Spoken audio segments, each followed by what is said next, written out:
Cos lumes, con 35.000 hectáreas queimadas, 4 víctimas mortais, nos parece unha vez máis indignante esta actitude que busca nada máis que o beneficio partidista do Partido Popular e non o interés xeral que da ciudadanía quere saber de que o máximo responsable de conta do que aconteceu, do funcionamento dos operativos e das causas que creou o presidente da Xunta polas que ano tras ano son un problema os lumes neste país.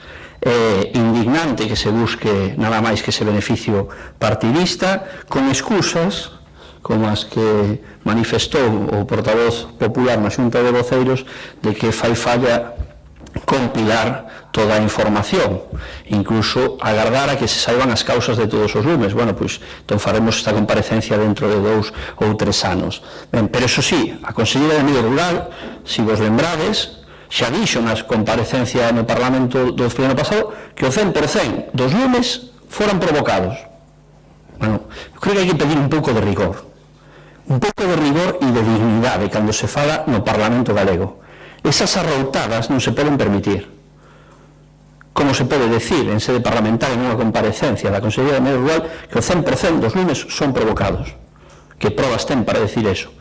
E iso me leva a que o único que está facendo o goberno galego é unha campaña publicitaria deshonesta para desviar a atención das verdadeiras causas do lume. É evidente a incapacidade do goberno galego para facer frente aos lumes o pasado fin de semana, a descoordinación, a falla de previsión, pero tamén é evidente, despois de pasados 5 días, que non hai ningún atisbo de autocrítica, ningún propósito de enmenda. E estes 3 factores sumados, o que nos digue é que este goberno ten que asumir responsabilidades políticas por eso, pola incapacidade, pola falta de previsión, por non saber reaccionar a tempo, por non xestionar ben o dispositivo, pero tamén pola falla de autocrítica, de información veraz e contrastada, rigurosa e de non ter ni siquiera un atisbo de facer propósito de emenda. Para o señor Feijóo todo estuvo ben, todo está ben no país, tanto a medio como a corto prazo, todo se fixo ben. Entón, que pasou para que ardesen con ese número de lumes 35.000 hectáreas? Que pasou para que morresen 4 persoas? É indispensable que se asuman responsabilidades políticas e a sociedade ten que exixir que se asuman responsabilidades políticas. Este goberno ten responsabilidades moi directas sobre o que aconteceu e sobre o que está a facer estes días. É intolerable que se poña en marcha unha campaña publicitaria para desviar a atención sobre unhas supostas tramas organizadas, pirómanos, incendiarios, sen asumir as responsabilidades propias. Entón, a non comparecencia significa algo, significa que están xogando cos tempos en beneficio do Partido Popular. Non ten nada que ver cos argumentos que veñen aquí a dar.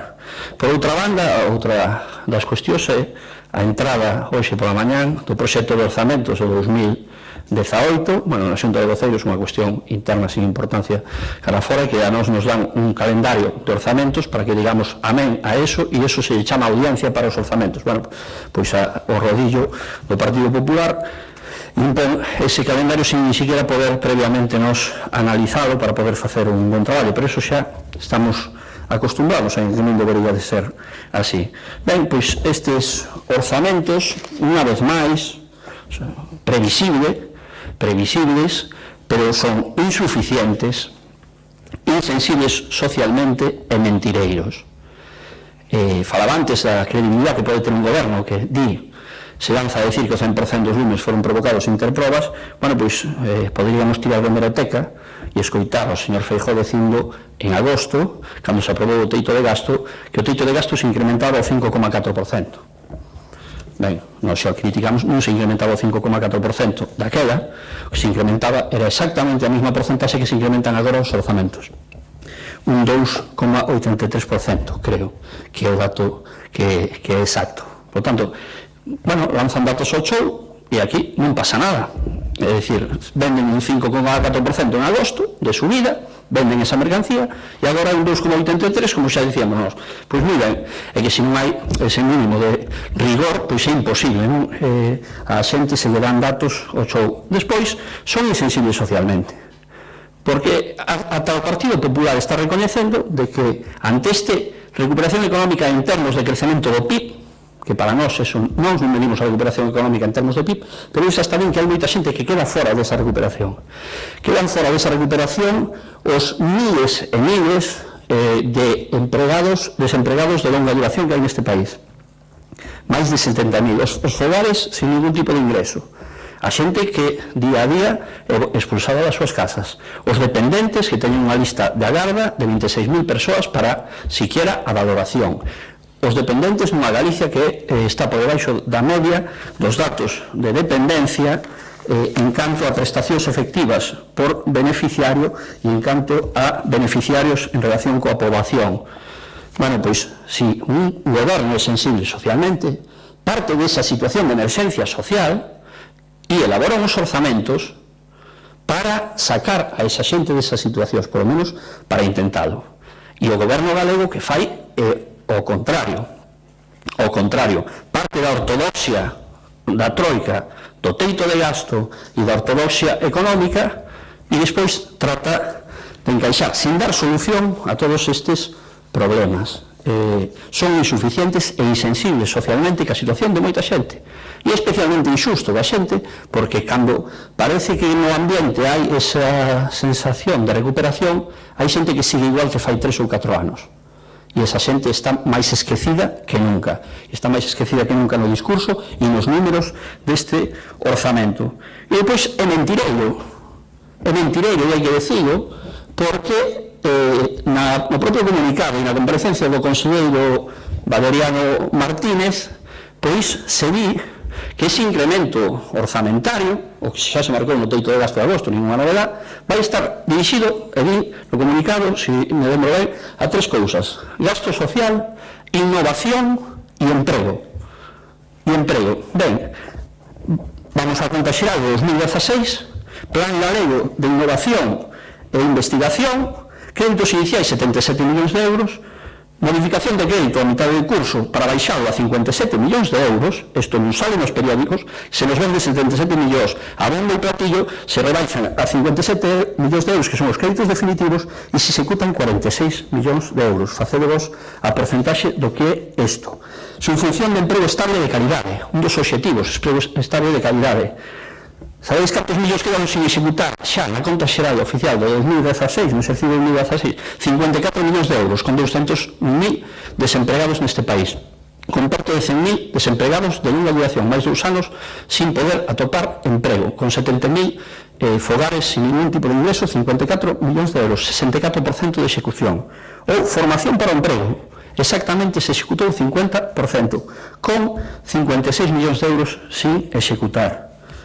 E, pois, en vivenda, supoño que estará dentro dese gasto social para solucionar o problema da vivenda, pois sigue sendo das menos executadas, desperdiciando millóns de euros, porque todos sabemos que se vende moito as axudas aos alugueres, se vende moito as axudas aos desafiuzados, pero sabemos cal é o grado de execución que despois moita xente non pode optar a estas axudas porque deliberadamente se ponen unhas obras para excluir a xente. Por tanto, son orzamentos que excluen e siguen excluindo a moita xente desa pretendida recuperación. Non dá resposta, non nos sorprende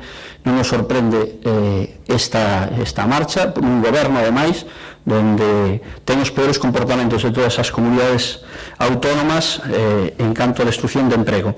Despois falamos os obxectivos, e xa remato, porque estes días faremos unhas valoracións con máis profundidade, porque estamos a falar simplemente do comunicado da Xunta de Galicia, e todo o que di a Xunta de Galicia nos poñémolo en cuarentena, porque nos merecen moi pouca credibilidade e ainda non tivemos tempo de estudiar o documento que acaba de entrar hai 45 minutos mentras estábamos na xunta de portavoces.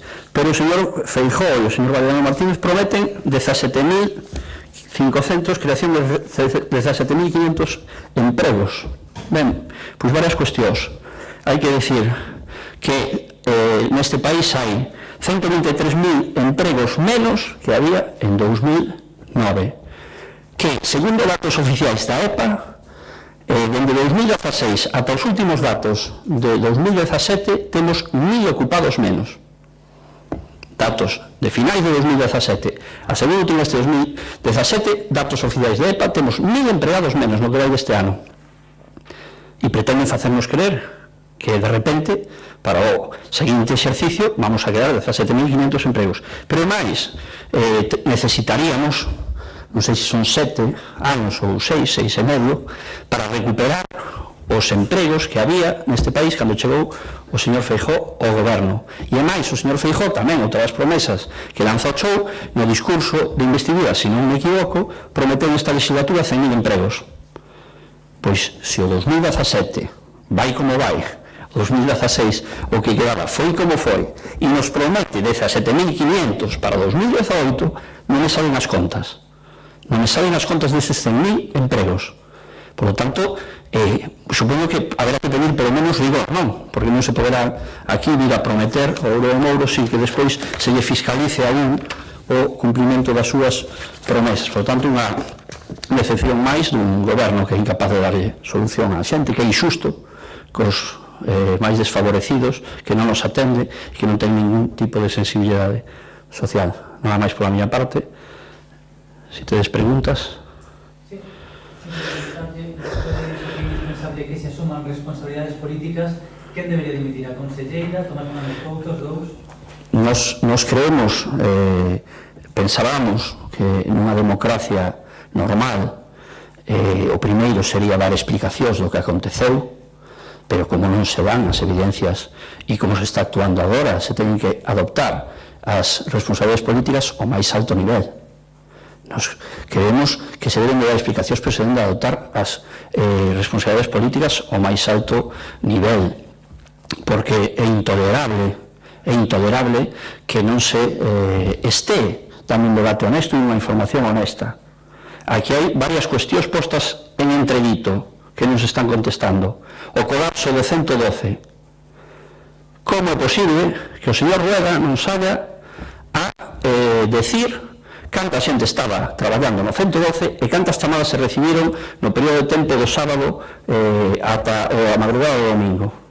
Eso creo que sería un exercicio de transparencia e de rendición de contas, verdade? E iso o denuncia, entre outros, o xefe da plataforma de bombeiros públicos de Galicia, que non o di en Marea. Ou nos decimos, porque falamos con eles, que os traballadores de SEAGA, os 500 traballadores de SEAGA, tuveron un período de tempo donde estuveron sin contrato. Despois foron contratados, creo que 3 días antes do fin de semana do que aconteceu o sábado. Según as nosas noticias, polo que nos di, ata o luns pola mañana, a 7 da mañán, non estaban operativos, porque nese período de rescindir contrato e volver a ponerse operativos, entregaran o material, por diversas cuestións, nos di eso. Bueno, nós non estamos en posesión de verdade absoluta, pero haberá que contrastar eso e haberá que decir se estaban operativos só o luns pola mañán ou estaban operativos cando estaba ocorrendo esta desgracia. Entón, nos parece un escándalo por todo o punto de vista, e despois negar a complexidade do problema nos parece máis grave. É dicir, temos este problema porque ten causas políticas, das políticas desenvoltas neste país nos últimos anos. Claro que sí, claro que sí. E non hai que facer política, hai que facer política, non hai que facer partidismo con isto, como está facendo o Partido Popular, pero política sí.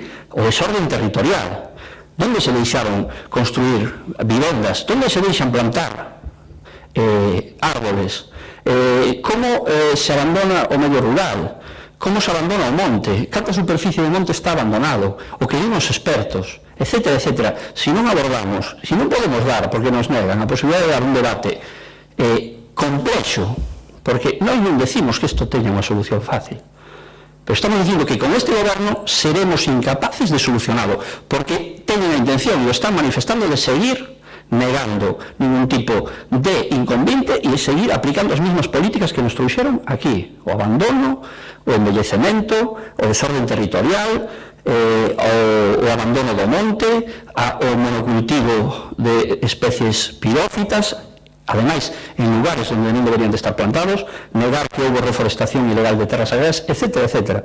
Por tanto, é unha cuestión o suficientemente seria e complexa como para que se debata honestamente. Están negando solucións para este país e por eso pedimos esas responsabilidades políticas. Sí, digamos que é moi importante, moi excitante, pero non sei se ten en conta que os incendios tiveron a oportunidade de ver os orzamentos no ámbito forestal, que les parece? Sí, bueno, sinceramente non tivemos tempo porque entraron cando eu estaba na xunta de portavoces, polo que me di hai un lixeiro descenso en algunhas partidas, pero se lle digo a verdade é que eu creo que eses orzamentos tamén son mentira, son mentireiros. Pode haber eses descensos e sería grave, pero non.